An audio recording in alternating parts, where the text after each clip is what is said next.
Podcast interviews are great, but if you're not incorporating solo podcast episodes on your content strategy, your business is missing out on a huge opportunity. You see, solo episodes can turn regular listeners into warm leads. They can also activate your network into providing speaking opportunities for you, but also put your business on the map. And so you may have considered solo episodes, but one of these three things may have happened. And one is that you felt like an imposter. You're like, Anna, I have nothing to talk about. And it feels like just the spotlight is on me. I hate attention. And I really can't think about anything that I would be able to talk about for maybe 5 minutes, let alone 10 or 15. And another one, my favorite one, is the opposite, is saying, well, and I would end up rambling and it will be completely incoherent, and I cannot imagine myself being able to stick to one topic. But this is totally normal, and I want to help you kind of hold your hand through this episode, and we're going to work together through solos and the importance of them for your business. And I promise that at the end of the episode, I will change your mind about solo episodes. So that's exactly what we're covering. So stick until the end, because I'm going to reveal so many goodies. They're going to just be replaying this episode time and time again. And I'm Anna. I'm the host of the podcast Space, but I'm also a content strategist that is here to help you get unstuck, but also to elevate your overall podcast strategy. So let's go. Are you still listening? If you didn't skip away, I am so thrilled, because I will honestly tell you that for most of my career, when I'm working with small business owners, the first thing, the minute I mention solo episodes, they kind of start getting the sweats. They look away. They say, I don't know if that's for me. I don't know. And I promise you that if you are a small business owner, a solo episode is going to really elevate how your brand shows up online, but also how you fast track turning regular listeners into warm leads. I'm going to be talking about my experience as well, because this podcast is about not just telling you how it is and how I've done, working with over 50 podcasters. Sure, some of them amateurs, some of them professional, but the truth is, we all feel a little scared when we just think about it's just us. But I know that thinking about those interviews make you feel all good and fuzzy, because you're kind of talking to someone else, and it kind of feels like the pressure is off. But there is so much value into having these conversations with kind of the one-on-one conversation with the listener, like the one I'm having with you right now. For that, I want to talk about my podcast experience. I want to obviously use this podcast in many different ways, but one of them is actually to experiment, because I felt that as a podcast strategist and someone who mainly ran shows in the background, there was such a big part of me that I never really empathized with so much of the journey, because I have a background in journalism. And so, quote unquote, I knew the right ways to do it. And I never really truly went through the journey as I'm a small business owner and I know nothing about media. I don't know how to convey my message in the best way. So I felt that hosting the show myself would really provide me with, I'd say probably an understanding of what it is like to step into every facet of podcasting. And hosting these solo episodes, I knew that it wasn't going to be as difficult as for most people, because, and this is where you have to consider, how can I hack myself? The way that I hack myself, because I was running in the background, or I did radio. And so facing a camera or doing video long format was not something that, I didn't really do much of. And let me tell you also that podcasting is like a muscle. If you stop practicing, you will get out of shape. And that is exactly the thing that kind of happened to me. I got a little rusty on the interview skills, but I knew that I was okay, I know that eventually I will launch my podcast. So when I launched my company in early January of 2020, I started doing the Insta stories. So I would go on Instagram and I was just, oh my God, I was so uncomfortable. But I practiced talking to the camera, 30 seconds. If you build into a habit that is like manageable, that you can practice without feeling overwhelmed, solo episodes can be achieved. And honestly, like I've been practicing for 3 years almost now, on really getting comfortable being on camera. And you don't have to do solo episodes on camera, but I'm just saying like there's like an elevated like experience and more complex if you want to do it. I am not the hardcore, let's start with like 40 minutes of like me talking, like no. So that's what I did, and you can steal that technique if you want. But let me tell you about a little bit about my own podcast journey. So when I set up the podcast, I set it up with 5 different goals in mind. And all of these podcast goals have different timelines. So some of them, the goals were meant to be achieved immediately, others medium term, others long term. And so I wanted to kind of also like plan, again, because I do this for people, plan the type of content that I wanted to be positioned in. Some of these would be better sorted, like talked by someone else. Other topics I was like, okay, I know enough about this, I can talk about it, or this aligns with one of my goals, therefore I want to delve into this topic. And so let's go into these 5 goals. So number 1 was to create educational content to help you on your own podcast journey. And I've been doing this through articles and Insta stories and videos, but never truly like long format. So for me, I knew that educational content would be so much of, a highlight of what other people are doing, but also like how much I know. And in terms of deepening relationships in the podcast industry, that was my second goal. Of course, I cannot do that on a solo episode, obviously. But then number 3 was to help you understand if I am the type of professional that is the right one to help you on your podcast journey. So let's say you want to book a podcast power hour. You understand what my values are. You can already book a call feeling like you know me. You know that I specialize in content strategy. I help you reduce overwhelm. I'm sharing a lot of ways that can work with you as a small business owner. I'm not talking about, small and big companies. I'm focusing on only the small ones. So that's what I'm here for. So you understand my style of teaching, so it's likely to be the same. And also you already know the type of wins that I have been giving for my clients. That's the kind of content that has to be done via a solo episode. And then number 4 is craft thought leadership content where I can share my years of experience, but also market that content in long format so I can repurpose that onto my website, because I do a ton of content repurposing. So each episode goes on a newsletter. Each episode goes not only on a regular newsletter, but LinkedIn newsletter, social media posts, temporary social media posts, so a lot. And so creating that one piece gives me a ton of resources to share every week. And now we're moving into the last goal for me. That was to really work on the long game. And that is to create YouTube content and create organic search content. So people would be searching for instance, what are the best ways to do solo episodes? Or should I do a solo episode as a small business owner, or benefits of solo episodes for small business owners? So I want them to find my content and be like, I didn't know about Anna, but now I know, and I get to know a bit better about her brand through that solo episode. So you see how some of these work as solos. Like you can't do this if you're doing podcast interviews. Am I right? You can't. So let me give you a few more uses for the solo episodes. If you're still not convinced and you're still listening, I was like, okay, Anna, go ahead, convince me. I'm going to tell you that solo episodes, as I mentioned, have the highest conversion to warm up leads to buy from you, but also to create content that is educational, that is kind of like highly intimate, right? So I'm talking to you through these episodes and you feel like it's just you and I. If you're driving, if you are having me in your AirPods, right? Like it's such an intimate experience.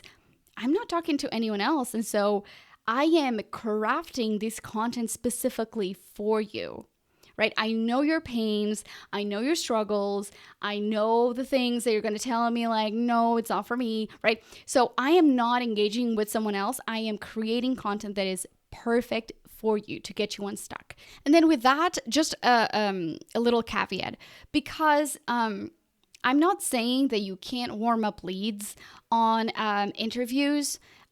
There's so many examples online of people who have been able, like for instance, Jay Klaus, he has a ton of memberships and he does a podcast that is, mainly based on interviews, and he has memberships and he has been able to sell his memberships through his content online. But he's also created a wealth of content before, articles, testing things. He's done so much before these episodes. So if you don't like writing, that's another one. If you don't like writing, you can talk about it. And if you're just thinking, and I can't imagine that I can talk about something for so long. Well, if I was just about to ask you something about your industry, like an FAQ, you'd be able to tell me something, right? And I have worked with clients to create episodes that were 8 minutes long and that had a conversion rate super high because people were listening to them time and time again because that episode was just so concise but so good that people are like, oh, hang on, let me listen to it again, right? So another use is that if you have a ton of FAQs, like people keep asking you the same thing time and time again, create a podcast episode on that. And yes, it can be literally like our podcast episodes all the same length. Like you literally can talk about something for 5 minutes and that be the most valuable 5 minutes, because sometimes reading an article takes you, 5 to 10 minutes. So that's what it is, right? Like it's just taking that content and put it on a format that people can listen to. While they're driving, they can't read. While they're taking care of laundry, they can read. So it's being there.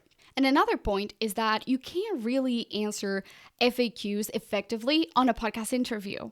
Like you just can't, because you're not focused on the listener. You're thinking, okay, like my guest is here next to me. I have to be able to kind of like show them some grace. I can't just go and talk about something for like 4 minutes because they're the guest, right? And then small business owners are busy people. And so many of you told me that, for instance, the replay episodes were so good because you were overwhelmed and you were burned out. If you are burned out, why would you insist on creating, interviews that include going back and forth with a guest and having to create additional stuff that some guests require approval on? By the way, I don't recommend that you get their approval. Sometimes it's nice to send it to them just to say, hey, do you like it? Something like that, but like don't get for their approval. But if you're doing solo episodes, one, you record them faster, you edit them faster, you write show notes for them faster. And, just in general, you know what you're talking about. So there's never a doubt about a topic that maybe you misspoke, maybe you did something. They're like, I didn't really dive too much into this topic. So you can go and add it on to the show notes. If your guest is saying something like that, you may not be an expert on the topic. So consider that element. And of course, solo episodes tend to be like that time on like one-on-one with the listener. And the way that our brain works is that if we like something, we'll probably play it a lot more. And so if you just build that confidence to create solo episodes, your listeners will be tending, unless you have like really high caliber guests, but let me guess, for most people, the type of guests that are invited, they're not always kind of like big shots or known in just any industry, right? So basically, most people want to go with what's comfortable, and solo episodes will be that comfort level. So they will tend to play more solo episodes. And for you, it just means that there'll be more intimate time with your listener while you're sleeping, while you're, like on calls with other people. So basically is a way to warm up those leads while you're doing other stuff, but also not overcomplicating things. And so in terms of consumption rates, short podcast episodes that are the solos normally, they tend to have higher consumption rates, which means listeners listen to it multiple times, or they just listen to an episode in a way that they are really taking notes. So they are absorbing more of the content. If you want to be more effective about, providing a ton of educational content, that's the type of content that will get them more hooked. But also, I want you to check out episode 17, where you'll learn how to master 5 practical ways to increase listeners' trust, connection, and emotional resonance. On that episode, I received a few messages from listeners who were like, Anna, I listened to that episode. I was driving in my car and I really felt like it was just you and I. So yes, this episode worked. And I was like, yes. So how do you achieve deeper connection with your listeners? I cover everything on that episode, so make sure you check it out. Another really good use for solo episodes, if you are wanting to be a speaker and you want to practice your confidence, or you're doing webinars and you want to just practice going through the topic a few times, right?